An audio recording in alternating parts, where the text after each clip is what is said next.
Soyez salués depuis l'Afrique et précisément la Côte d'Ivoire. Chers parents, chers amis, chers frères et sœurs dans le combat, je vous salue depuis ma position américaine. Je suis à l'état civil le frère Herman, donc Herman le patriote, un patriote africain. Vu que la Côte d'Ivoire fait partie de l'Afrique et surtout aussi est mon pays natal, je me donne le droit de pouvoir, par devoir citoyen et patriotique, intervenir dans le dossier ivoirien. En ce magnifique lundi, 13 janvier, janvier la durée, hein, depuis la semaine les 13 à Dama.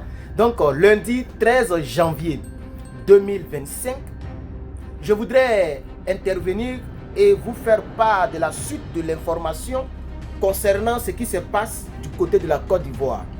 Vous savez très bien que Madame Nadiani Bamba, l'épouse du président Gbagbo Laurent, est allée donc du côté de Korogo, au nord de la Côte d'Ivoire, une région qui a favorisé la rébellion armée. Voilà, la rébellion armée. Elle est allée là-bas pour parler au nom de son époux, le président Gbagbo Laurent, père de la démocratie, père du multipartisme, premier opposant de toute l'histoire de la Côte d'Ivoire et premier président par une élection ouverte et normale, puisque Houphouët-Boigny était un président concernant le père de la nation.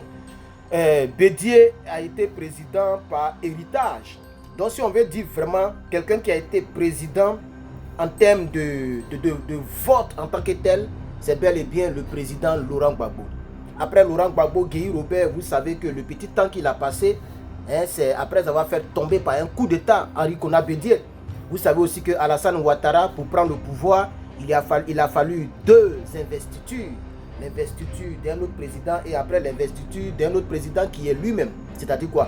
Ils ont investi le président Laurent Gbagbo et après les rebelles viennent le prendre par la force, aidé par la France et par les hommes de Guillaume Soro, les rebelles. Et puis après, on force le pauvre Paul Yaoundé à investir à nouveau Alassane Dramane Ouattara. Dans un pays démocratique, ce n'est pas comme ça que le jeu politique se passe. Vous comprenez? Donc Alassane Dramane Ouattara, en ce qui me concerne, n'est pas un président normal, puisqu'il y a eu plus de 100 000 morts pour que ce monsieur soit assis là où il est assis. C'est important de rappeler en quelques 3 minutes l'historique de la Côte d'Ivoire de 2002 jusqu'à ce jour.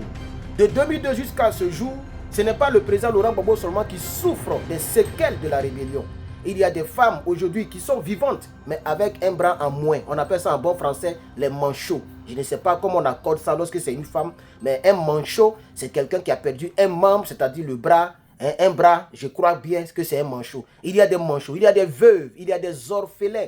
Et d'ailleurs, la dernière sortie du président Laurent Gbagbo a concerné les veuves des personnes disparues. Le président Gbagbo Laurent a dit qu'il va indemniser toutes ces personnes s'il parvenait donc à la magistrature suprême. C'était important de faire le rappel historique pour ceux qui sont des nouveaux Ivoiriens. C'est dans ce cadre-là, dans ce champ lexical, que Nadiani Bamba, épouse du président Laurent Gbagbo, est allée dire aux nordistes qui ont été mentis par les Soro Guillaume, etc., par les Dramane Ouattara, qu'un sudiste qui est au pouvoir n'aime pas les nordistes et nos frères du Nord, beaucoup ont pris les armes pour martyriser les autres régions, les autres religions, ce qui ne doit plus se répéter. Ce n'est pas normal que dans un pays, on puisse mentir pour pouvoir faire ce que les rebelles ont fait. Donc elle est allée leur dire que si vous voyez le président Laurent Gbagbo qui marche lentement, c'est parce que le président Laurent Gbagbo a été maltraité en prison ici à Korogo. Alors, un ancien rebelle qui s'appelle Soro Kanigi. Soro Kanigi est un cadre de la rébellion. Oui, c'est l'un des cadres de la rébellion qu'on appelait les assaillants, après les rebelles, après les forces nouvelles et plus tard les forces républicaines de Côte d'Ivoire. Soro Kanigi était donc un cadre de la rébellion et il a répondu aux propos de Madame Nadiani Bamba. Il a répondu aux propos de Madame Nadiani Bamba. J'ai ici sa première déclaration. Il dit, et j'ai envie de lire avec vous, il dit, non, Nadi, Diomousso, votre charmant époux n'a nullement été violenté à Korogo. Le président Alassane Ouattara a tout fait pour garantir sa vie, sa sécurité et un traitement digne de son rang. Ça, c'est sur sa page Facebook que nous avons cela. C'est ce qu'il a dit en répondant à l'épouse du président Laurent Gbagbo concernant sa déclaration du 5 janvier 2025 à Azito qui stipule que son mari a été maltraité en prison à Korogo. Et ça, nous le savions déjà parce que vu la barbarie des rebelles dont faisait partie Soro Kanidi, qui était un proche de Soro Guillaume, qui a visiblement trahi son frère rebelle pour aller dans les mers de Saint-Doulouintin. Voilà, donc il a trahi son frère Soro, vous le connaissez très bien, vous avez déjà vu ces images dans le montage. Soro Kanidi, c'est lui qui est venu répondre à Madame Nadi Bamba. Madame Nadi Bamba, il faut rappeler un peu, elle avait dit que la démarche lente du président Laurent Gbagbo, ok, que les proches du RDR et même d'autres partis politiques que je n'ai pas envie de nommer ici, prennent pour se moquer. Je crois même que les partisans de Blé, le proverbier, prennent ça aussi pour se moquer de lui et les partisans de Draman, etc. Voilà. Donc, elle est partie dire aux gens que non, si le président Laurent Gbagbo marche comme ça, ce n'est pas parce qu'il est trop âgé que ça.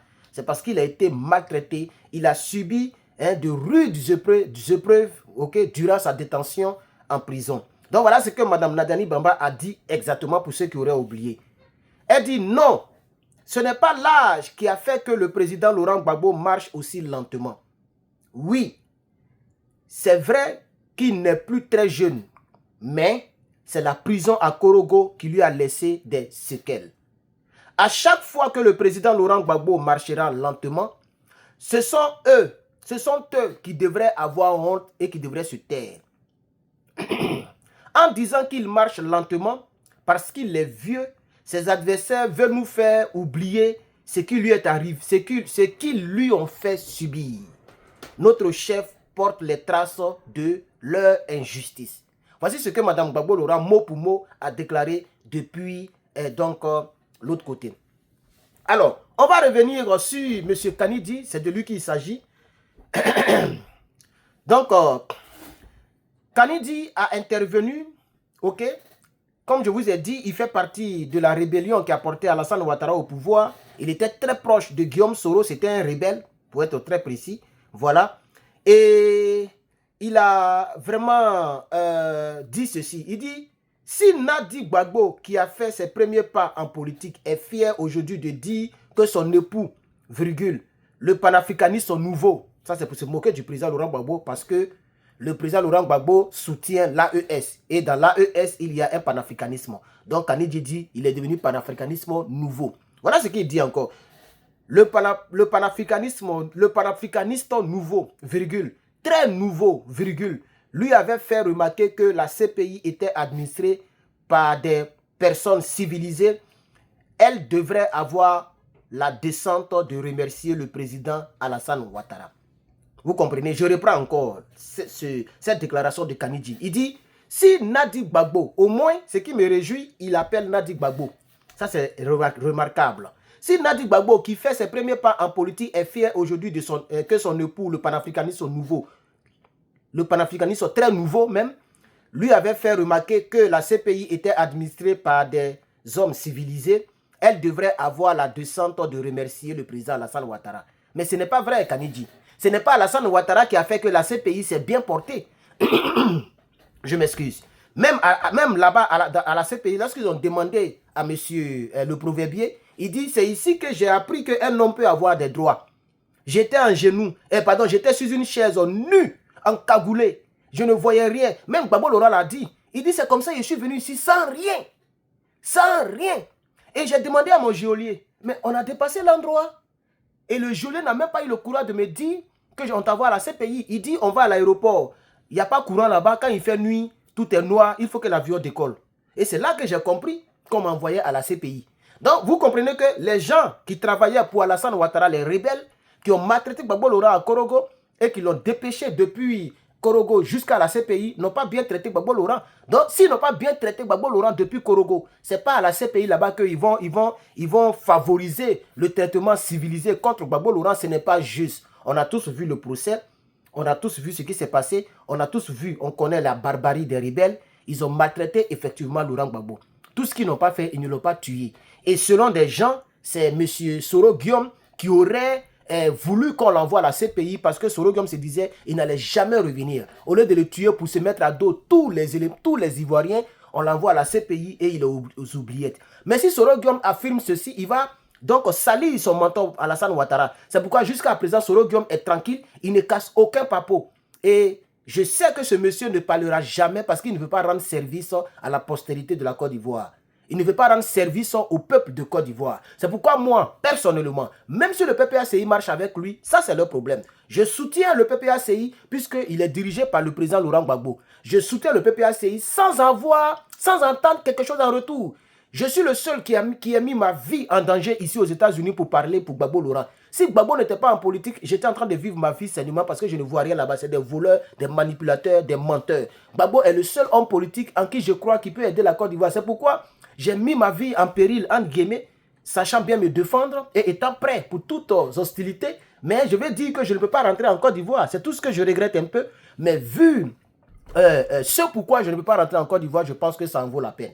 Alors si demain, le président prend le pouvoir et que les gens n'ont pas été reconnaissants, ça c'est leur problème. Mais je suis aussi en droit de parler, puisque le président nous a dit parler comme ça, on saura ce que vous pensez. Je le parle et je l'ai toujours dit, je ne marche pas avec Guillaume Soro. Je ne suis pas d'accord que ce monsieur qui a fait maltraiter le président Laurent Gbagbo, ce monsieur-là, aujourd'hui soit l'ange gardien des Ivoiriens. Moi, je n'en fais pas partie. Et c'est là la discussion, la discorde se situe entre tous ceux qui sont des Ivoiriens qui espèrent que Soro Guillaume est un homme bon, et moi, Herman le Patriote, et tous les cyberactivistes, on est dans une divergence qui ne dit pas son nom. Tous les cyberactivistes sont pour le fait que Soro Guillaume est un ange. Moi, je dis Soro Guillaume, c'est un démon, c'est un tueur. Il doit payer pour ce qu'il a fait. Il ne peut même pas sauver la Côte d'Ivoire dans les mains de Dramane. C'est Dieu ou le peuple de Côte d'Ivoire qui peut sauver la Côte d'Ivoire. C'est de ça qu'il s'agit. Alors, voici l'information que je voulais apporter à votre connaissance. J'ai encore beaucoup d'autres choses que j'ai envie de dire, mais le temps est imparti. Nous sommes déjà à 12 minutes. Je vais m'arrêter là. Pour toutes les personnes qui ont un véhicule, allez-y sur mon site lepatriote.big. Cartel. Grand cartel. Bigcartel.com. Allez-y sur ce site et commandez votre scanner.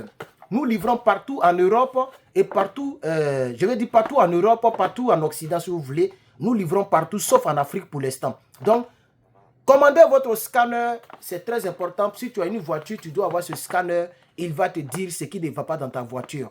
S'il y a une panne, ce type-là te part d'abord à la maison avant d'aller chez le mécanicien.